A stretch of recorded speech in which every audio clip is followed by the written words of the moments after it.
start with the letter of transmission. This guy really made them all up, but Try this? Okay. Which one do we use, Frederick or Cecil? Frederick. Frederick? I'm about to read from Frederick. Okay. Okay, the first paragraph is the preamble. I'm going to edit and put Charles in wherever it says Frederick. Okay. We, the citizens of Charles County, Maryland, a body corporate and politic, under the Constitution and general laws of the state of Maryland, in order to establish a more dynamic, efficient, and responsive form of county government, which shall be empowered by us to exercise greater local authority to govern and be manifest in its scope to all, do adopt, ordain, and establish as our instrument of government this Charter of Charles County, Maryland. Is that pretty standard? no, if some people don't even want a preamble in there. It's not a legal requirement, and every charter board fiddles with it just to get the right feel for the population that they're serving. And what's the purpose? What's its sole purpose? You know, really, it's sort of an advertisement that this is about you, the people, who are going to now control the government of this county. And that is what is attempted to be embodied here. And, you know, we use some little, dynamic language, dynamic, efficient, because they wanted to sort of pump it up. This is Frederick. They wanted to pump it up, but it is just really an opportunity to convey that really things are changing now. It's you, the people, now that are now governing under this document.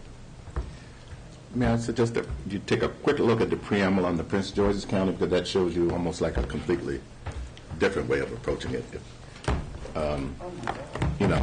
They bring God into it. But I mean, just to your point. Yeah, no, it is fooled with, and it's not usually, no one really cares about it at the beginning, but at some point, when you're thinking about how you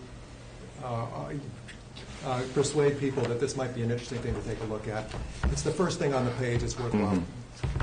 Yeah, why are we here, kind of? Yeah, exactly. Is it accurate, though? Is it accurate? Yeah. Yeah. I'm not sure that statement's accurate. I don't think you're going to give more power to the people. Oh, yes, you do. Absolutely. From code?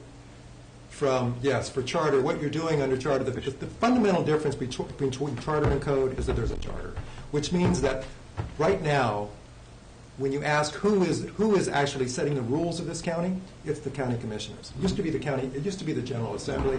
When you got Code Home Rule, they switched it to the county commissioners set the rules. Correct. Under a charter form of government, it is the voters who are establishing the rules under which this county is operating, and that's what this document is. In shorthand, I call it the rules under which you're going to be governed.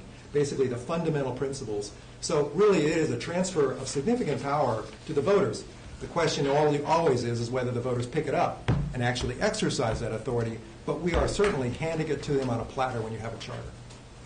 Why do you say that, there? Can you give us an example? That blows my mind. Well, for example, the size of your governing body. Right now, that's determined. Actually, it has been determined in Annapolis, and I suspect that you can't change it. Well, you might be able to change it. This is sort of a questionable thing. I won't even go to that. But the size of your governing body is certainly what the voters are going to be determining. How you elect your governing body, whether you elect by district, at large, whatever you want to do. All of those components that you've all been debating, you don't even have the opportunity until you have a charter to even have that debate. Makes sense. Well, that's a good starting point. I see Cecil's is the same thing. Yeah, it was close. It was close. It's like 90% the same.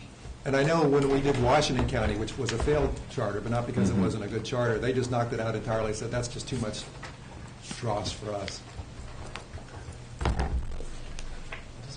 Dan, can you live with that paragraph?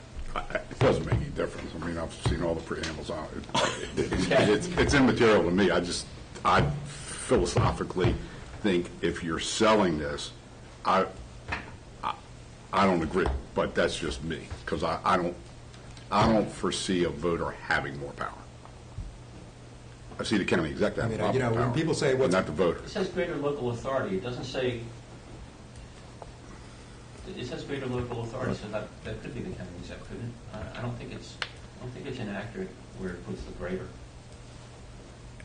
It says greater local authority. It doesn't say. Right. No, I mean. Are we splitting hairs? No, actually, no. If you're talking about power, local power, let me tell you where there's a big difference or a perceived difference. And of course, well, let me tell you, you get police power in a charter form of government. That's not, the cop on the beat, enforcing the law. Police powers allow you to pass any ordinance that improves the safety, peace, good government, and health and welfare of this county. It is a huge grant of power. The courts say it's the largest grant of power that any government can have outside war powers. It is the same grant of power that the General Assembly uses when they legislate on behalf of the voters trying to enhance their life. When they do that statewide, they're using police power. You get the equivalent amount of state police power in the charter form of government. It is, in the code form of government, it's a little bit more debatable whether you have that. In my little book there, I go into quite a lot of detail.